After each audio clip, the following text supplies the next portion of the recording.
Hello అండి, ఈరోజు మనం NMEO-OS అంటే national mission for edible oil and oil seeds అంటే మనకు నూనె గింజలు మరియు నూనె గింజలకు సంబంధించిన ఒక స్కీమ్ అండి ఇది. దాని గురించి ఇప్పుడు తెలుసుకుందాం. మనకు కోతల అనంతరం ఎప్పుడైతే మనం వేరుశనగ కానీ ఇంకా ఆయిల్ సీడ్స్ని హార్వెస్ట్ చేస్తామో దాని నుండి మనం ప్రొడ్యూస్ తీసుకున్నప్పుడే అంటే ప్రోడక్ట్ని ఇప్పుడు ఆయిల్ సీడ్స్ నుండి ఆయిల్ని తీసినప్పుడు మనకు ఎక్కువ ఆదాయం పొందడానికి అవకాశం ఉంటుంది. ఆ విధంగా వచ్చేసి మనం ప్రాసెసింగ్ యూనిట్లను ఏర్పాటు చేసుకోవడానికి ఈ స్కీమ్ ద్వారా మనకు ఆర్థిక సహాయం అనేది లభిస్తుంది. దీనిలో వచ్చేసి మనకు దీనికి ఎవరు అర్హత అనేది అంటే ప్రభుత్వ ప్రైవేట్ సంస్థలు, FPOలు, సహకార సంఘాలు, వ్యక్తిగత రైతులు, సంస్థలు, VCPలకు ప్రాధాన్యత ఉంటుంది. ఇక్కడ క్లస్టర్ని యూనిట్గా తీసుకుంటారండి. సహాయ పరిమాణం ఎంత అంటే మనకు గరిష్టంగా 9.90 లక్షలు. అంటే మనకు దీనిలో వచ్చేసి రెంటెడ్ ఖర్చులు అంటే భూమి భవనాల ఖర్చు అనేది మనకు దీనిలో పరిగణలోకి తీసుకోకుండా ఇది గరిష్టంగా 9.90 లక్షలు. ప్రాజెక్టు వ్యయంలో 33% సబ్సిడీ ఉంటుంది. మద్దతు ఇవ్వబడే యంత్రాలు వచ్చేసి డిఫాల్టరు, సీడ్ క్రషరు, ఎక్స్పెల్లరు, ఫిల్టర్ యూనిట్, ఇతర అనుబంధ పరికరాలు ఉంటాయండి. దీనిలో కొన్ని నిబంధనలు పాటించాల్సి ఉంటుంది. BIS ప్రమాణాలు కలిగిన యంత్రాలను మాత్రమే ఈ స్కీమ్లో తీసుకోవడం జరుగుతుంది. జియో ట్యాగింగ్ తప్పనిసరి ఉంటుంది. ఆస్తిని కనీసం 5 సంవత్సరాలు అనేది నిర్వహించాల్సి ఉంటుంది. నియమిత తనిఖీలు అనేవి ఉంటాయి.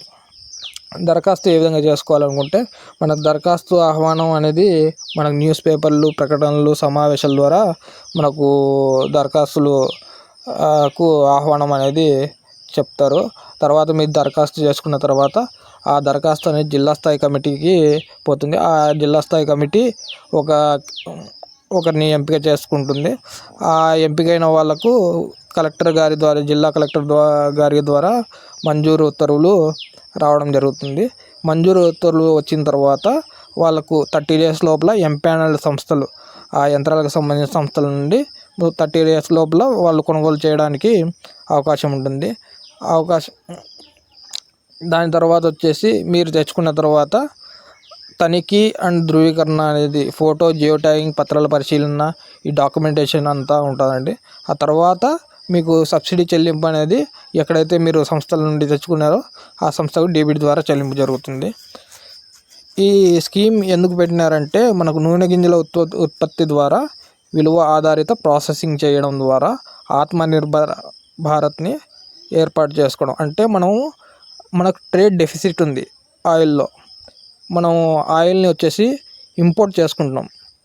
దాన్ని తగ్గించుకోవడానికి ఈ స్కీమ్ని ఇంట్రడ్యూస్ చేయడం జరిగింది. ఇలాంటివే ఇంకొన్ని ఆయిల్ సీడ్ స్కీమ్లు ఉన్నాయి.